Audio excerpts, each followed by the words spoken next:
Digital इंडियाचे digital news ठाम मत मराठी न्यूज। रानमळा येथील ग्रामदैवत खंडेराव महाराज यांच्या 2 दिवसीय यात्रेला सुरुवात। रानमळा येथील ग्रामदैवत खंडेराव महाराज यांच्या यात्रोत्सवाला दिनांक 11 फेब्रुवारी पासून सुरुवात झाली। 2 दिवस भरलेल्या या यात्रेमध्ये समितीच्या वतीने विविध कार्यक्रमांचे आयोजन करण्यात आले आहे। यात्रेनिमित्त मंदिराला रंगरंगोटीसह मंदिर परिसरातील स्वच्छता करण्यात आली। मंदिराला भव्य अशी विद्युत रोषणाई करण्यात आली। यात्रोत्सवानिमित्ताने 2 दिवस लोकनाट्य तमाशा मंडळासह तळी भरणे तगतरावाची गावात वाजत गाजत मिरवणूक काढली। बाहेर गावाहून आलेल्या भाविकांनी नवस फेडण्यासाठी मोठी गर्दी केली होती। यात्रोत्सवानिमित्ताने संसारोपयोगी वस्तूंसह लहान मोठे पाळणे पूजा अर्चेची दुकानं थाटली। तसेच यावर्षी पूजेचा मान संभाजीराव गावडे सरपंच प्रवीण पवार यांना देण्यात आला। गावकऱ्यांच्या लोकवर्गणीतून खंडेराव महाराज यांच्या मंदिराचा जीर्णोद्धार करण्यात येत आहे। जिल्ह्यात नवे असे भव्य मंदिर बांधण्याचे काम युद्ध पातळीवर सुरू आहे। 75% मंदिराचे काम पूर्ण झाले आहे। परिसरातील नागरिकांनी मंदिरासाठी सरळ हाताने मदत करावी अशी विनंती यात्रा समितीच्या वतीने करण्यात येत आहे। या प्रसंगी मोहाडी पोलीस स्टेशनचे पोलीस निरीक्षक शशिकांत पाटील, माजी सरपंच प्रवीण पवार, अध्यक्ष रामराव कदमबांडे, उपाध्यक्ष संतोष धुमाळ, सेक्रेटरी रमेश गावडे, खजिनदार भटू उचाळे, तुकाराम गावडे, दिनेश आटोळे, गोलू सोनवणे तसेच गावातील ज्येष्ठ नागरिक तरुण वर्ग मोठ्या संख्येने उपस्थित होते।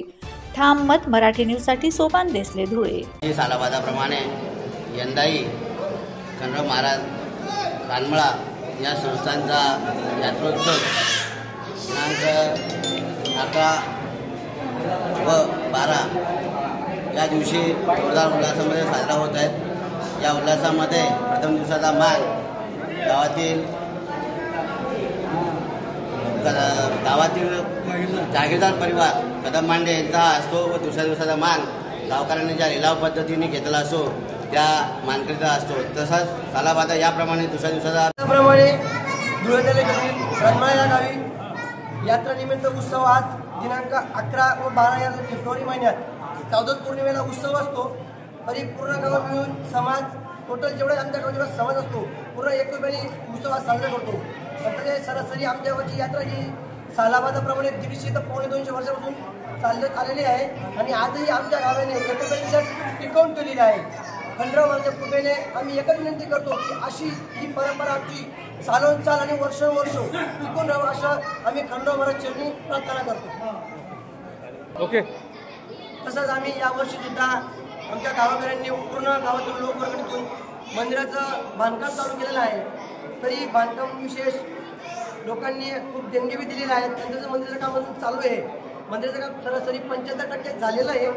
तसंच आम्ही विनंती करतो लोकांनी हात समोर करून मंदिरात देणगी द्यावी।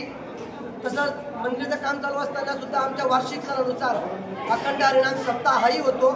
तसंच सालाबादाप्रमाणे जे छोटे मोठे कार्यक्रम असतात तेही कार्यक्रम आमच्या मंदिरात व गावात साजरे केले जातात। महाराष्ट्रातील ताज्या घडामोडींसाठी पाहत रहा ठाम मत मराठी न्यूज। तसेच आमच्या चॅनलला लाईक, शेअर, सबस्क्राईब करायला विसरू नका।